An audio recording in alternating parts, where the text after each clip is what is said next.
welcome to Inner Compass, a podcast where we navigate life's big questions, especially things that concerns maiden through motherhood.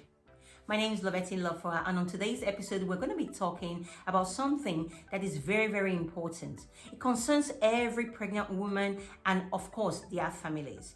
It's a decision that you have to take your time to make, of course, after researching and being informed. But unfortunately, people are not well informed. I like to tell women that before you do any of these things, make sure that every paper you're signing, you're reading through it properly. Informed decision is the key. Let's dive right in. On today's topic, we are going to delve into something that is very interesting, and many people don't seem to know the in-depth of it, or the birth keepers or the providers in the hospital do not have the time to explain it properly to people. So I thought it's very, very important that people know before they make these choices. Informed decision is very, very important. My name is Lovetti Lafwa, and on today's episode, we're going to be talking on induction. It affects everyone. There is no way you want to tell yourself, I am not a part of it. And unless you're someone who is not planning on having a baby or having a sister or a family member that is pregnant. So that being said, let's go right in. Now, induction is something that is done, a situation by which contractions are artificially stimulated. When this is artificially stimulated, it means therefore we're working again against the natural process. What happens during induction and how can this be done? There are many ways that it can be done, but the first one I like to talk about is the artificial oxytocin, which is the Pitocin. What this does is more or less to stimulate the contractions. According to this research, which is very reputable in the UK about health excellence, they say that induction is okay when the pregnancy is 42 weeks. Now, it is also important to understand that they mentioned it very clearly, which I think is very, very important in their research, that induction should only be done when both mother and child, or one of both, is having a life-threatening issue. So I begin to think and ask myself, could it be that we intervene just too quick? Could it be that we jump into conclusions too early? Now, let's go back to the original thing about the ways by which this can be done. When the oxytocin is administered, contractions come in, and when the contractions set in, most cases it is not a thing that women can handle. You want to imagine a situation when I do my prenatal classes, I teach the women on how the contractions actually feels like climbing the stairs, and slowly, little by little, it gets a bit stronger. It starts maybe from the front lower bottom of the belly or the sacral area, and it spreads to the back or something. But in the case of oxytocin or artificial oxytocin, Pitocin, what happens is that it doesn't start from 0 to 10 to 20, it starts from 50. This therefore makes it really unbearable for the women. Now, that being said, we know, I'm not going to go into that today, what the chain reaction will be like when a woman cannot handle it anymore. According to a midwifery today published research, it says that the likelihood of having a cesarean or epidural is way more higher when a woman has used Pitocin, because the natural process has just been bypassed or it has not been taken into consideration. This being said, makes me want to think, do we really have to do this? Are there any other ways we could go about this? Not to mention the fact that epidural is not our best friend. If you really want to know more about epidural, please make sure to look at my previous video where I really demystified the thing called epidural. As far as I'm concerned, epidural is a no-go, but again, that's another day's story. So Pitocin is administered, mother feels the contractions, most likely baby comes. Great. But in many cases, that's not the case because the mother cannot hold the pain. Then they have to fall back to epidural. When mothers fall back to epidural, the likelihood of them having cesarean is way higher. What really baffles me in this situation is that many mothers do not even know that the contractions are still there, but it's just normed. It's the same way as having a headache and taking a paracetamol. It's just normed. It's not like it's not there. So should we be taking the paracetamol to stop the headache, or find out why we're having the headache. Maybe we need just a little bit of sleep. Maybe drink more water. Maybe stay away from the screen a bit. And the same thing applies when it comes to taking epidural. When a woman goes into epidural, she has the feeling of numbness down there. That is one very high risk. Having a paralyzed feet is very rare, but the fact being said that it is possible. Why should I walk in a car, or why should I drive with a car that I'm not certain where it would stop? It's the same thing that happens with epidural. The mother might not be feeling anything, but the child is still feeling everything. The mother's brain is not signaling the body to say there is a contraction, but the baby's brain is. So in other words, the baby is doing the work alone. The baby feels stressed, like, hey, mama, you're not helping me because mama is not breathing. Mama is not walking like she was walking in the initial stage of these contractions. Now baby is taking all the workload alone. What happens automatically? Baby gets stressed. Oh, baby gets stressed, and then we run around that the baby is stressed. And mother, how dare you move? You don't have to move right now anymore because we got to monitor you and the baby. Mother hears that the baby is already stressed and the baby is not in a very good state. She gets a high blood pressure. Oh, I thought we knew this was coming. Come on, it is a chain reaction. So Pitocin, epidural, and then it leads to cesarean in most cases, not all of the cases. But that is another day's theory, and we're going to talk about this one now. One of the methods is going to be the swiping of the membrane. I am not sure if that is the best way, but many women want to do that at 39 weeks. Many midwives and doctors advise it at 39 weeks. Again, we are obstructing nature. If you obstruct nature, you will always have to bear the consequences because it's nature. You can't tell the king how to rule his kingdom. You can suggest to the king how the kingdom should be ruled to make it a better kingdom, but you can't tell him how to rule it. The body of a woman knows exactly what to do at the right time. The body of a woman is not a mechanics that has to get a screw to fix it. It works in perfect alignment. All you have to do is to give it the right pace. Let a woman be in a place where she feels safe, where she feels heard, where she feels like she is the boss of her body, and watch labor unfold. Now, there is another method as well that we have not been able to talk about. So let's go into that. And that's the sweeping of the membrane. Sweeping of the membrane is actually something that is done by a doctor or by the gynecologist or by the midwife, and the goal is actually to release the prostaglandin in the the area to soften it. And if this is done right, within 24 to 48 hours labor, within 24 to 48 hours contractions are meant to start kicking in. However, I'm not sure if this is the best way, because if you look at the procedure that this is done, you see that you have to separate the sac from the uterus, all of these things pushing away is quite very, very uncomfortable. Instead of this, I think the partner, when they do adult things, that will stimulate it more than using prostaglandin or putting our hands down there. It involves the gentle swiping of the finger around the cervix. It is not a very natural process. It is also not very comfortable because I know women don't like it or it hurts, but it is way more natural because what happens is if the body decides to release the prostaglandin, contractions are meant to set in within 24 hours. Is this right or is this wrong? Is this an ethical question or is it a personal preference? I strongly believe that there are other ways that this can be done. Never say never. As a midwife, I don't want to say never because I have found myself in situations where I end up doing things that I never thought I would do for the many years of my midwifery practice. However, I found myself doing them. That's why I would say never.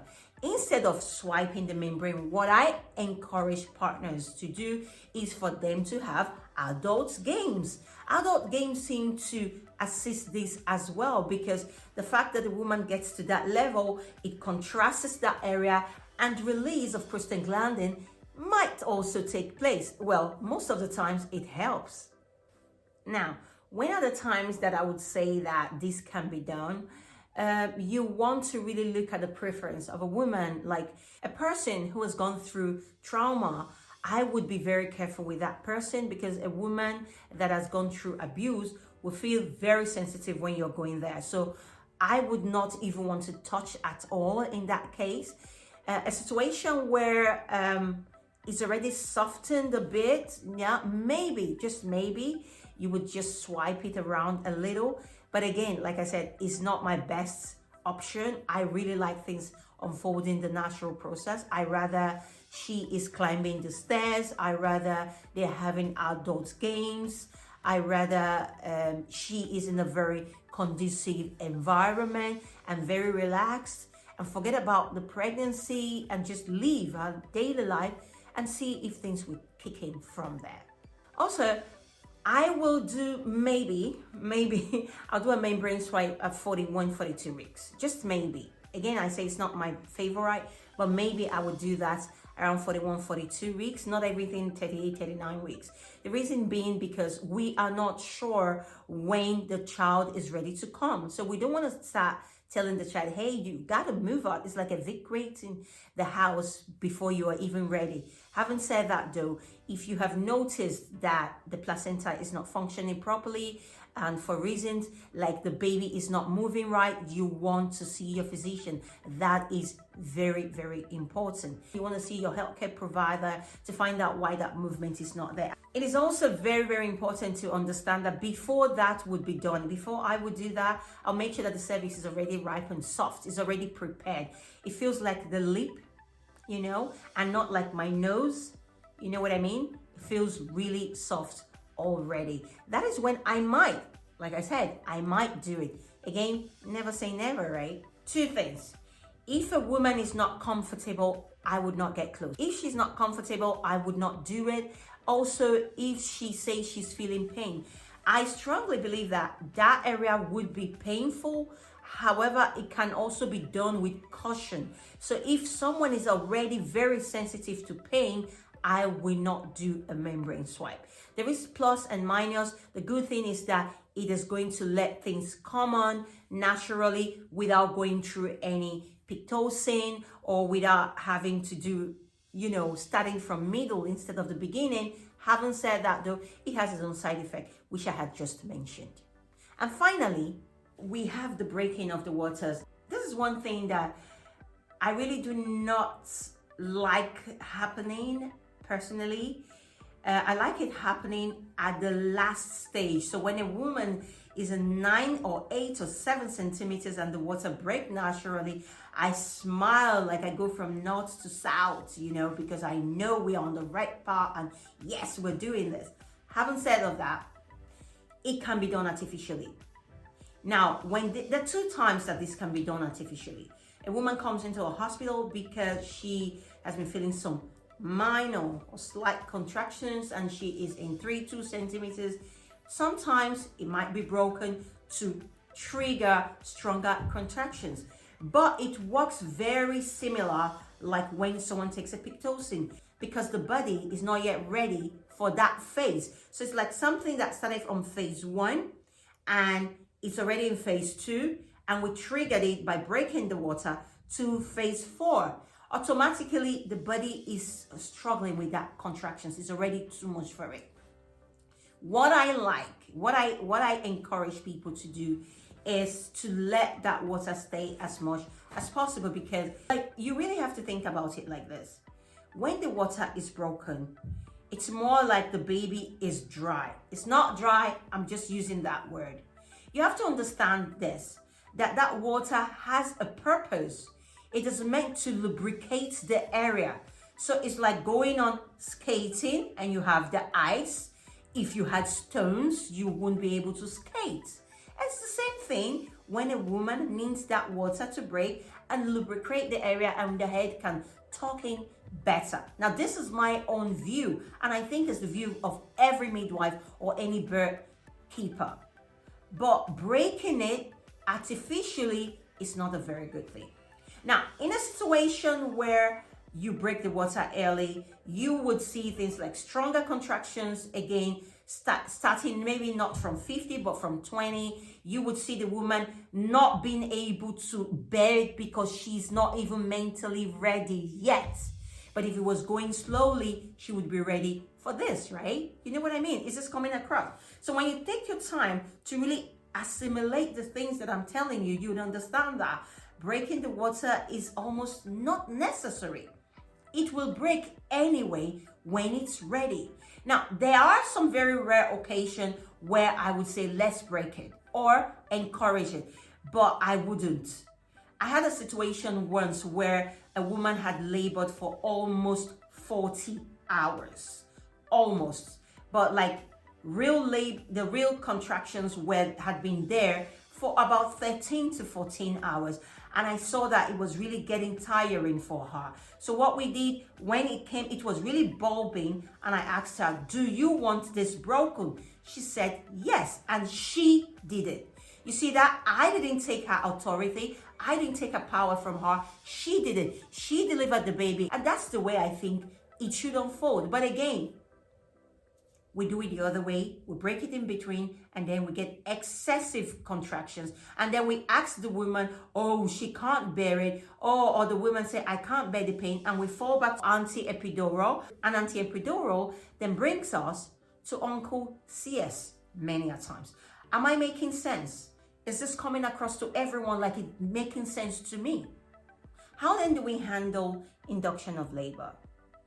Well, if a labor is induced in the hospital, there is most likely situations where you have midwives that are surrounding you, that would assist you and guide you through this process. If you find yourself that the labor has already been induced, one way by which you can handle the contractions better is staying in warm water bath. That really helps. I'm speaking from what I've seen so many times. Now, that is one way. Understanding is very, very important. For us as healthcare providers, birth keepers, nurses, midwives, whatever you are, we tend to lose it when a woman sometimes, just sometimes, cannot be the way we call it the norm, right? Sometimes because we have so many work to do. I think when a woman has gone through induction, it is very important to understand her. You need to understand that she's starting from somewhere else. She's not coming into the hospital like someone who is going through the normal labor procedure. She has been induced, and that's a big deal. If this happens at home, there's most likely the case that it will unfold very strong and then it will find a balanced rhythm. And the balanced rhythm usually take nothing less than 2-3 hours. And then the woman will be in a normal contractions. Now, I'm not saying that you should induce your labor, but inducing it, I mean, if you do your own membrane swipe alone, if your midwife had done the membrane swipe for you at home, it's most likely you get those contractions, but it's again not going to start from 50. It's going to start a bit slow and disoriented, scattered. However, over time, it will settle, a very short time. And there, you need lots of, drink, you need lots of relaxation, you need to stay in one bath, do things that you love, walk around so that your body would know, hey, we are here to do this big work. Induction isn't a bad thing. Induction, when to induce, is what is very important. Because inducing a child that is just 39, 40 weeks, 38 weeks, isn't enough reason to induce unless there is a life-threatening issue. Therefore, sisters, I look forward to you making all your decisions informatively, knowing that your body can carry pregnancy 40, 41, 42, maybe 42 plus week. What is important is that you find out that everything is working as it should work and wait for the baby to come. And finally, one thing that I really encourage women to do is to take time to communicate with the child. Babies love communication. I'm writing my thesis on that right now. It's really fascinating on the things I see. When a baby hears the voice of their father, they move differently than when they hear the voice of their mother. When the baby hears the voice of a midwife, they almost don't want to move. It's really amazing and fascinating. So I think you should take time, do this for yourself. Have a particular time every day where you as mommy reads to the child and talk to the child. And Papa's time is anyway there because when he gets back from work, he wants to touch on your beautiful bum. Now you want to read to the child at a certain time and use this as a time of affirmation and talk to the child so the baby knows that, hey, that's mom. And if you find yourself in a situation of being in 40, 41, 42 weeks, communication plays a very vital role. It's like a person who has been waiting and now it's like, do they want me? Do they not want me? No, I'm just kidding. But you want to really concentrate and talk to the child. Thanks for watching this episode with me today. I am Lovette Lafoy, your host on Inner Compass. And until next episode, please make sure that you research every decision that you're making. It concerns you, your unborn child, and anything that has to do with induction. Until next episode, see you soon. Bye-bye.